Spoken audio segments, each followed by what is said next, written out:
Hey there, fellow Earthlings! Welcome back to our channel. Do you believe in the conspiracy of Betty and Barney Hill, who claimed they encountered an alien?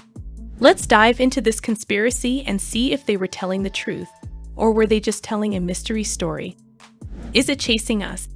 That thought coursed through Betty and Barney Hill's minds as they drove down the empty, winding country road in New Hampshire's White Mountains. It was a September night in 1961. They hadn't seen a car for miles, and a strange light in the sky seemed to follow them. When they finally got home to Portsmouth at dawn, they were far from relieved. They felt dirty. Their watches stopped working. Barney's shoes were strangely scuffed and Betty's dress was ripped. There were 2 hours of the drive that neither one of them could remember. Hill saw strange lights pursuing their car. On the last night of their 3-day trip, the tired couple sipped coffee in a Vermont diner to recharge before driving back. Barney figured if they pushed through, they could beat the wind and rains from an approaching hurricane. They left the diner around 10 p.m., estimating they could reach their red-framed house in Portsmouth, New Hampshire between 2 a.m. and 3 a.m. at the latest. As they drove, a strange light in the sky gave another reason to hurry. At first, it looked like a falling star but grew larger and brighter with each mile. Curiosity overcame them. The couple pulled over at road stops and picnic turnouts to get a closer look. Through binoculars, Betty saw that the white light was really an object spinning in the air. "Barney," she told her husband, "if you think that's a satellite or a star, you're being completely ridiculous." Betty and Barney Hill's close encounter. Each was asked to climb up on a metal table. The table was so short that Barney's legs hung over the side. During the examinations, the beings removed Betty and Barney's clothes, plucked strands of their hair, took clippings of their nails, and scraped their skin. Each sample was placed on a clear material, not unlike a glass slide. Needles, connected to long wires, probed their heads, arms, legs, and spines.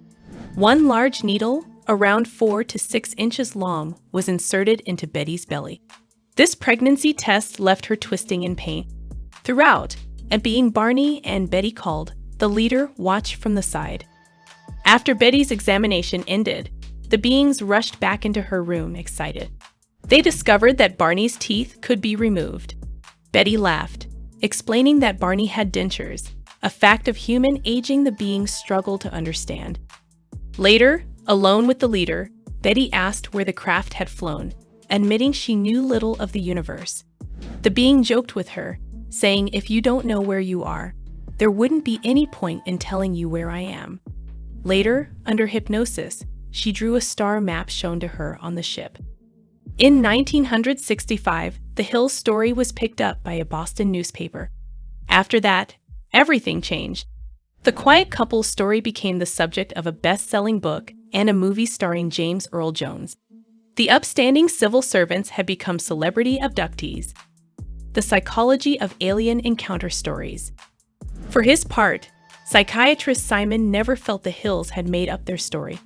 He concluded Betty had dreamed the abduction and Barney had absorbed her story, especially since many of the most vivid details matched descriptions of dreams Betty had jotted down after the event. "I believe implicitly in the honesty of these people," he said on a 70s radio program. Of course, another explanation is always possible. The abduction actually occurred. The Hills stuck by their story, despite years of skeptics and detractors.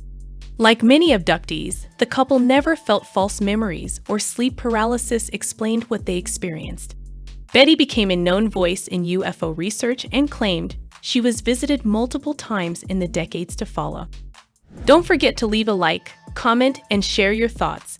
And be sure to subscribe to our channel for more entertaining and informative videos.